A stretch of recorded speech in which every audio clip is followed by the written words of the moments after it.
O projeto alternativo à anistia, costurado entre o Congresso, o Judiciário e governo, já causa reações negativas na oposição. Entre os pontos, a principal discordância está em relação às penas. Ao invés de anular as condenações, essa medida prevê punições de até 8 anos de prisão para os envolvidos nos atos na Praça dos Três Poderes. Ou seja, por mais que diminuísse em 6 anos a pena de Débora dos Santos, a cabeleireira, por exemplo, a punição ainda é considerada bem alta.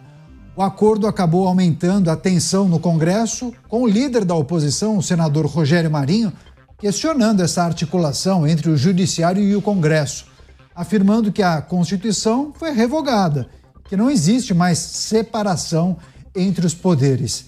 E tem pontos importantes dessa notícia para a gente discutir, analisar. Roberto Mota já a postos, conectado ao vivo com a gente. Mota, seja bem-vindo, ótima noite a você.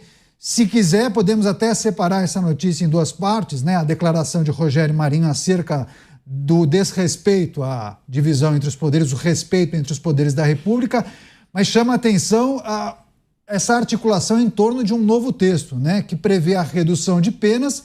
Mesmo assim, as punições poderiam variar de 2 a 8 anos de prisão. 2 a 8 anos. Aí não seria mais anistia, né, Mota? Não seria, Caniato. Não seria anistia.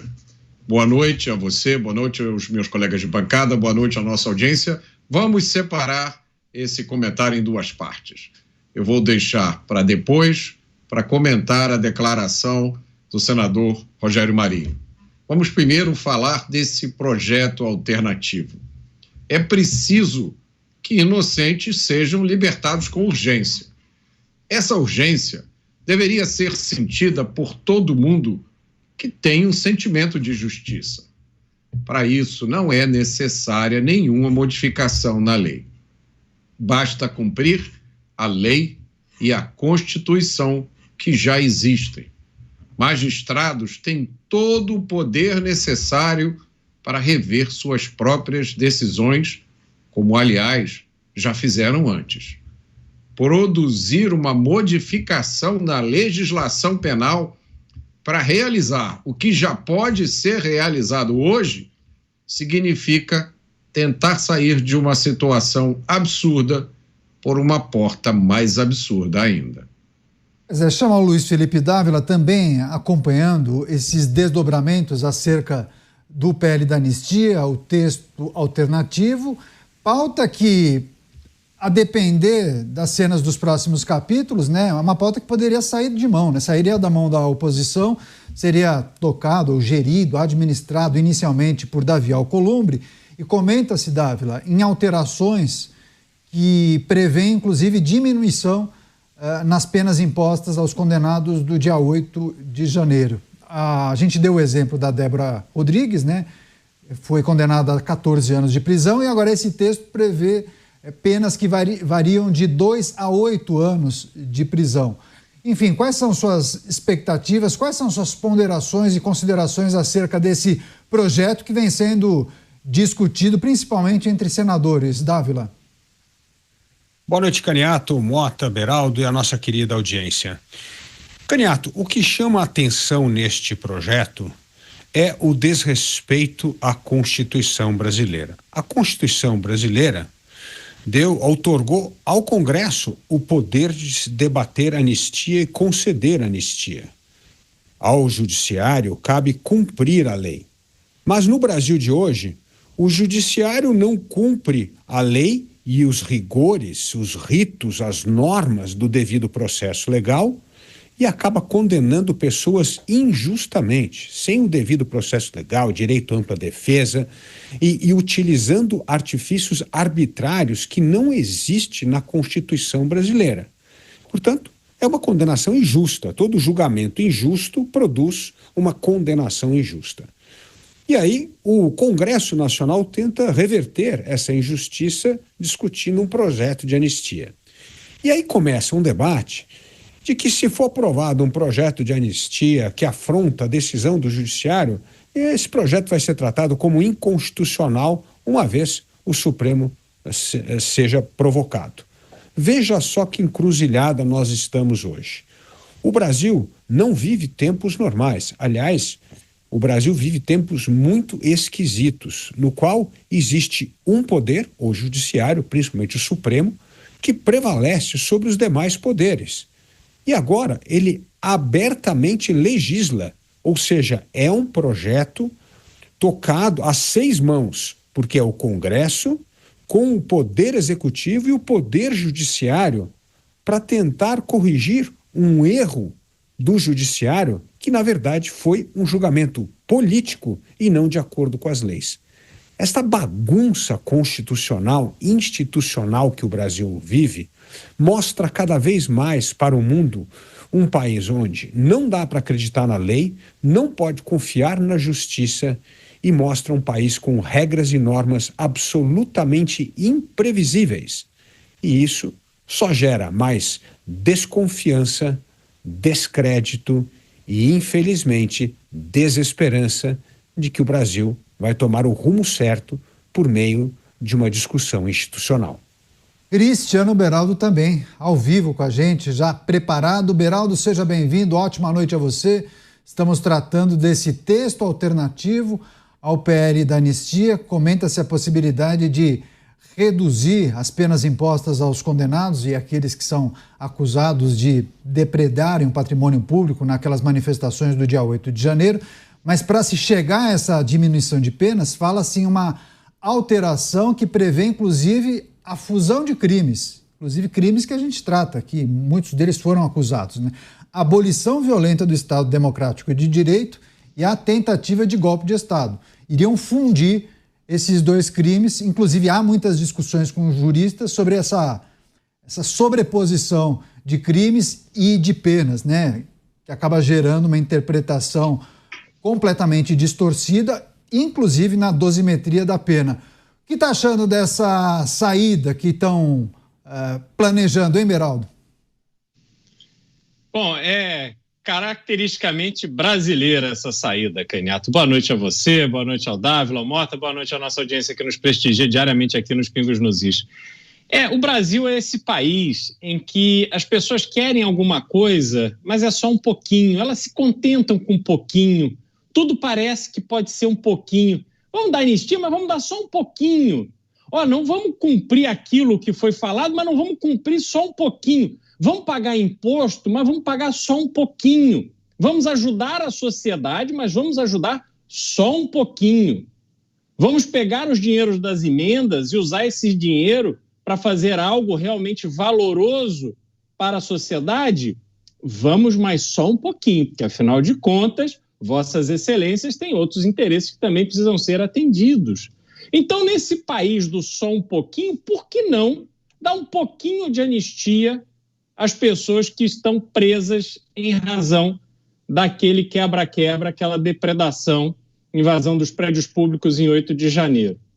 A gente vê agora essas invencionices, porque vamos fundir crimes, vamos fazer isso, e aí chegamos num novo estágio, de forma declarada. Eu, há muito tempo, falo aqui no Pingos nos Is como é urgente termos uma nova Constituição no Brasil, Caniato.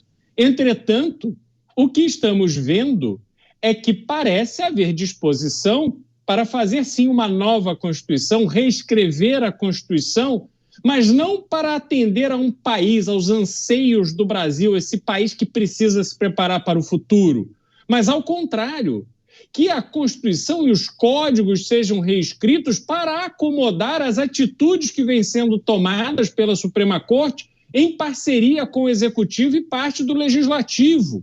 Esse grande arranjo para que eles possam ser sérios, mas só um pouquinho, para que eles possam representar o povo, mas só um pouquinho, para que eles possam executar o orçamento, mas só um pouquinho. E nesse pouquinho em pouquinho, o povo vai vendo o Brasil seguir ladeira abaixo e essas pessoas do 8 de janeiro seguem vendo o sol nascer quadrado, sem perspectiva de sair. Pois é, também há juristas que fazem a seguinte interpretação, que seria uma alternativa e uma saída para não quebrar no meio a tese da Procuradoria-Geral da República, né? E que de certa maneira, esse entendimento não iria beneficiar as pessoas que não participaram dos atos, né? E eu estou falando das autoridades, né? Jair Bolsonaro e aliados. Daqui a pouco a gente vai entrar nisso também. Deixa eu passar para o Mota, porque nós falávamos no início também da manifestação do senador Rogério Marinho, criticando esse acordão e ele, naturalmente, fazendo os questionamentos acerca da separação entre os poderes da República. Isso ainda existe, Mota? A voz do senador Rogério Marinho é uma das mais sensatas hoje. É uma das vozes que me dão um alívio, porque às vezes eu acho que eu estou vivendo numa realidade paralela. Às vezes eu acho que eu entrei numa série dessas de streaming, tipo Black Mirror, né? Onde é uma realidade bizarra, que está todo mundo pensando de uma forma completamente diferente da minha. E aí a voz do senador se eleva e eu percebo que não. O espanto do senador é o meu espanto. Como assim?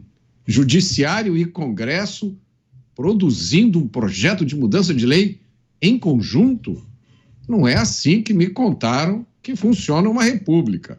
Segundo me disseram, a separação e a independência dos poderes é uma coisa absolutamente essencial. Agora, se os poderes, a partir de agora, vão trabalhar juntos, vale perguntar, será que no próximo julgamento o judiciário vai consultar o Congresso para juntos chegarem a um acordo quanto à sentença?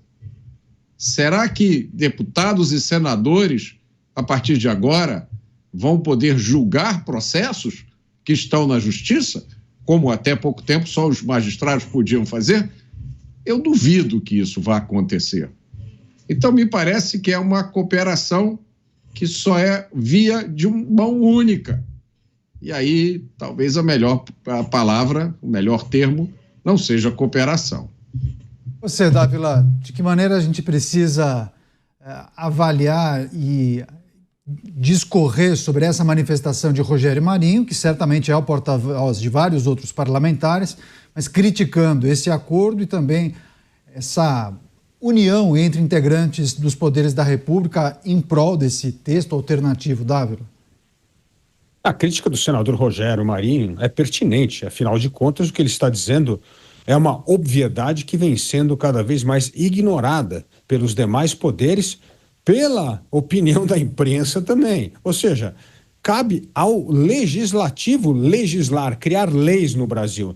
E agora o que está acontecendo é que só se cria lei com aval do judiciário, o que é um absurdo total. Então, o senador Rogério Marinho está coberto de razão e ele coloca o dedo na ferida. Onde está a autonomia do poder judiciário? Onde está a independência dos poderes?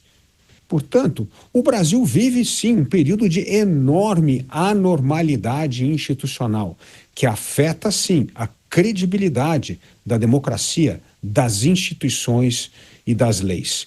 Infelizmente, vivemos tempos obscuros no Brasil, no qual não temos certeza de mais nada do que está escrito nas leis e na Constituição.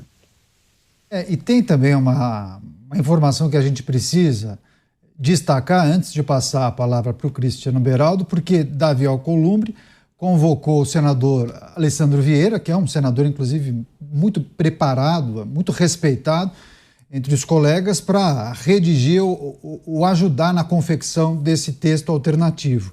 E aí, nas informações que foram divulgadas ao longo do dia, Beraldo, o senador admitiu que esse projeto pode ser modificado, esse texto alternativo deve provavelmente ser modificado quando houver as discussões, né, quando avançar a tramitação. Os demais parlamentares devem colaborar, inclusive, segundo ele, os próprios ministros da Suprema Corte devem tecer comentários a respeito de mudanças que corroboram justamente todas essas análises que vocês têm feito. E aí ele disse que, para ele, um projeto de redução de penas iniciado no Senado, olha só, tem mais chances de avançar em acordo com os diferentes poderes do que a anistia proposta pela Câmara dos Deputados. Enfim, é a frase perfeita, é a reflexão perfeita que se encaixa com essas análises que vocês estão fazendo. Pois é, Canhato, era importante que o senador resgatasse na Constituição qual é o propósito do Senado Federal, qual é o papel de um senador da República.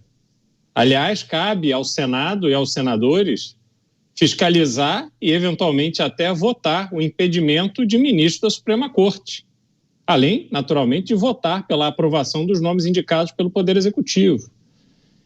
Me parece uma fuga dessa responsabilidade essa conversa de que proposta legislativa de iniciativa do Senado ou da Câmara precisam ser discutidos e combinados e alinhados com outro poder. Isso não faz absolutamente nenhum sentido, ao contrário.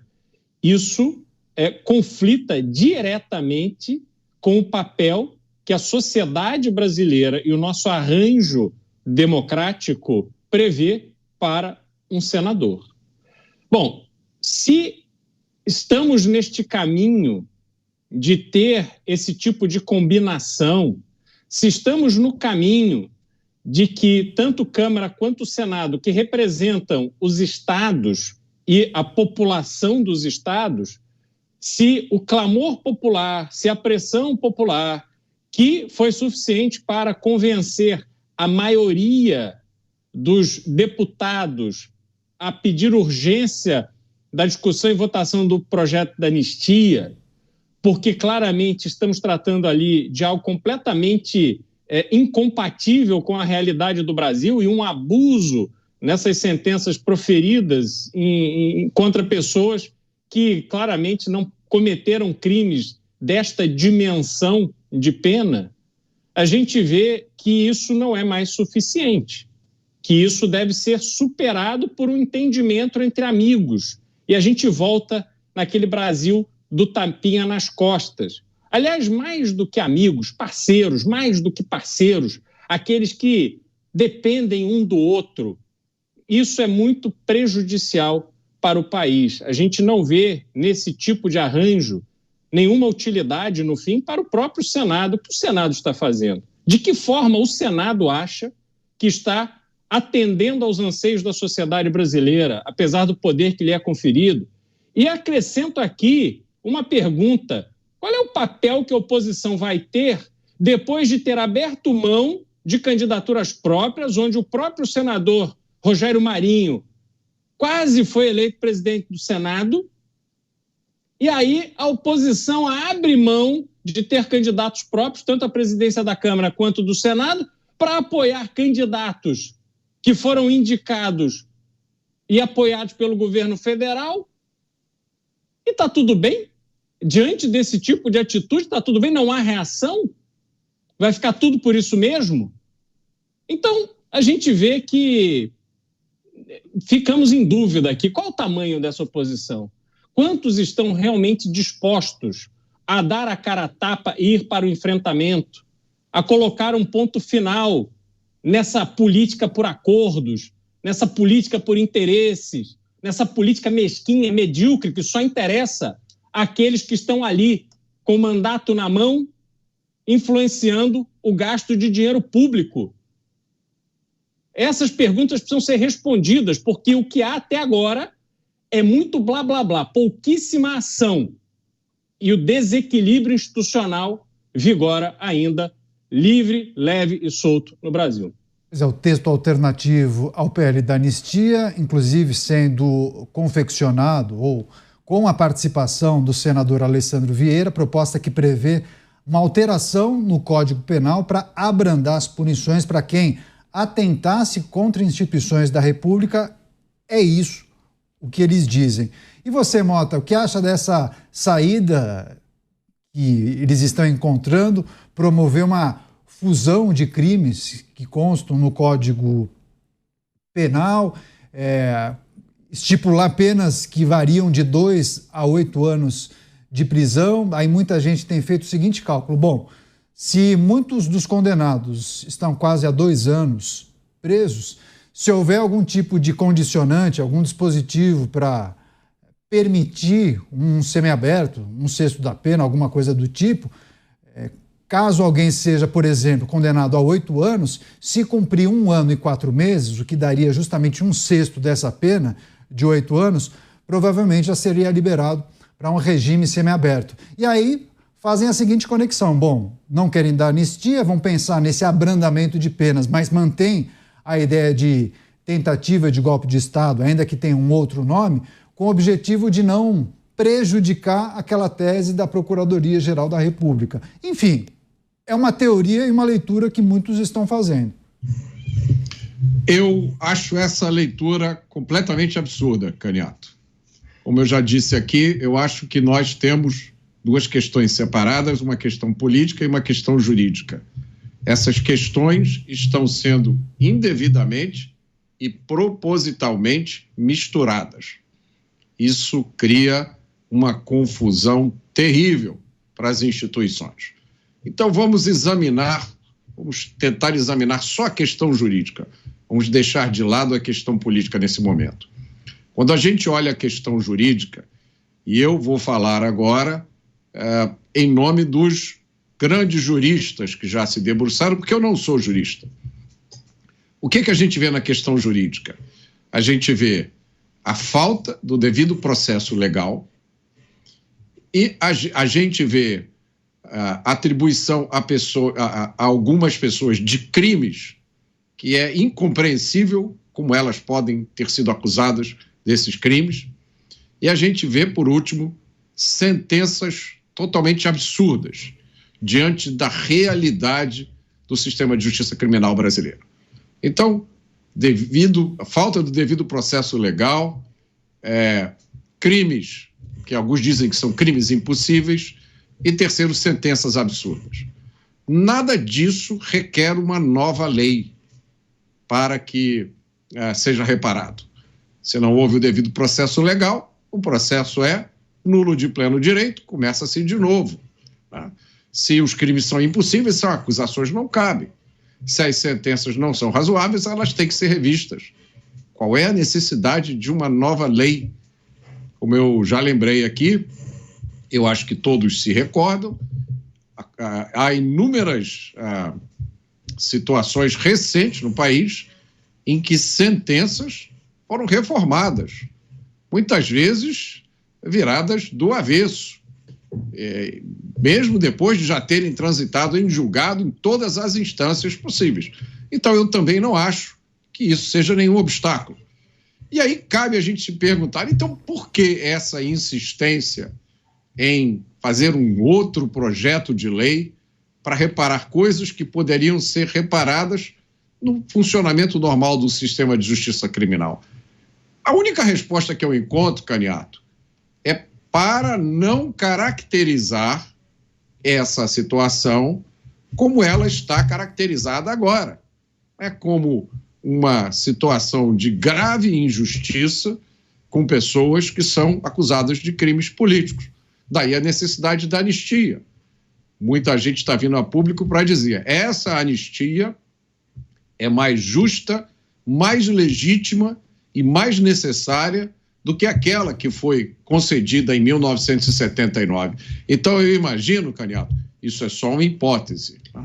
Que muitas pessoas olham para essa situação e estão dizendo: caramba, olha a enrascada que a gente se meteu. A gente achou que fosse resolver essa situação. Na verdade, nós criamos uma situação muito pior, um efeito explosivo. E a melhor solução que eles conseguiram pensar foi essa, de fazer um projeto de lei. É um projeto de lei de alfaiate, né? Só falta colocar nessa lei o nome dos réus de 8 de janeiro. Olha, essa lei só vale para fulano, ciclano, para a senhora Débora dos Santos. Isso me lembra, Caniato, outros episódios da longa e sofrida história do Brasil, em que dispositivos foram criados de forma customizada, né? Como se fosse feita em alfaiate, justamente para ser direcionado a algumas pessoas. Eu acho que, pelo que eu me lembro, depois o Dávila me corrige se eu estiver errado, mas poucas vezes esses dispositivos tiveram o efeito que os seus autores imaginavam que ia ter. Pois é, deixa eu até trazer um trecho do texto, porque esse projeto está sendo redigido, naturalmente talvez tenha algum tipo de alteração até ele ser formalmente apresentado, mas essa peça até aqui diz o seguinte, só vou ler um parágrafo. Se o agente cometeu o crime sob a influência de multidão em tumulto e praticou apenas atos materiais, sem qualquer participação no planejamento ou financiamento do ato, a pena é de reclusão, de 2 a 8 anos, além de uma pena correspondente à violência. Esse é só um trecho do texto proposto, inclusive com a participação do senador Alessandro Vieira. Você, Dávila, a necessidade de criar um novo dispositivo, né, fundindo duas leis já existentes, e isso que o Mota bem destacou, quase uma lei feita sob medida, né, para essas pessoas que participaram dos atos do dia 8 de janeiro e fazendo muitos cálculos, né, cálculos inclusive para não interferir na denúncia feita pela Procuradoria-Geral da República, para não beneficiar aqueles que estavam no poder em 2022, enfim... Tem muitas condicionantes aí, né, Dávila? É verdade. É o que nós chamamos leis casuísticas. Esse é o famoso casuísmo político. Você cria uma lei sob medida para resolver um problema. E isso mostra como a nossa justiça está completamente perdida. Porque o que é um sistema judiciário numa democracia plena? Não na democracia meia-boca nossa, plena. Você tem um sistema judiciário eficiente que julga e condena ou absolve pessoas num prazo razoável. Não adianta demorar 5 anos, 6 anos, 10 anos para julgar alguma coisa. Tem que ser num prazo razoável.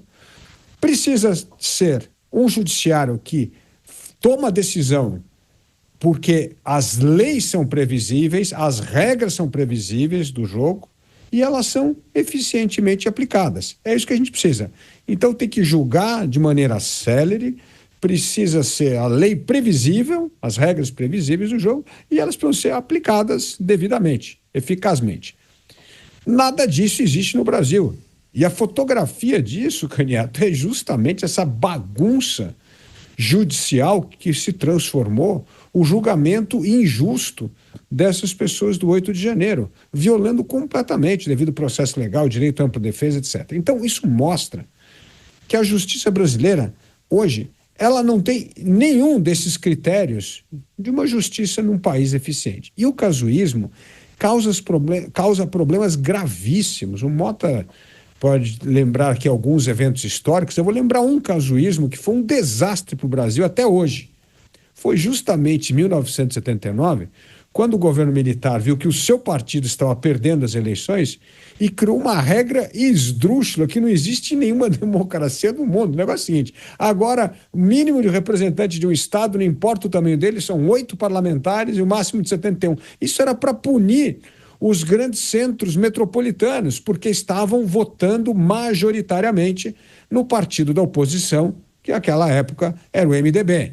Então, para tirar o poder do MDB, criaram uma regra que até hoje distorce completamente a representatividade na Câmara. E ainda criou um outro casuísmo, criar um terceiro senador. Em toda a lei brasileira, você tem 2 senadores por estado. Aí criaram um terceiro que chamava senador biônico. O senador biônico era escolhido pelo presidente da República. Era indiretamente escolhido justamente para contrapor um espaço no qual a oposição cada vez ganhava mais terreno. Então, veja só que esse casuísmo criado em 1979 perdura até hoje. Nós temos 3 senadores em vez de 2, como era antes, de 79, e nós temos essa distorção na representatividade brasileira que jamais vai ser consertada, porque sempre esses grandes estados, esses pequenos estados vão votar contra o interesse principalmente de São Paulo, que foi o mais penalizado neste casuísmo de 1979.